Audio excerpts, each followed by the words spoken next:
Hello sa inyong lahat. Kamusta po kayo mga kapatid? Knows God will. Alamin ang kalooban ng Diyos. Hindi tayo dapat lumakad na parang bulag sa ating pananampalataya. Kalooban ng Diyos at nahanapin natin siya at unawain ang kanyang plano sa ating buhay. Kapag hindi natin alam ang kalooban ng Diyos, tayo'y madaling maligaw.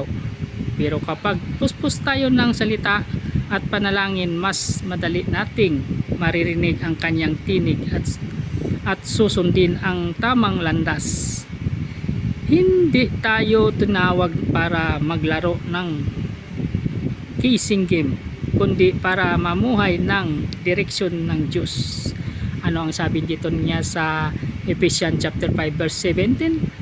Understand what the Lord will is. Glory to God. God bless us all. Ingat po lagi kung ano ating ginagawa.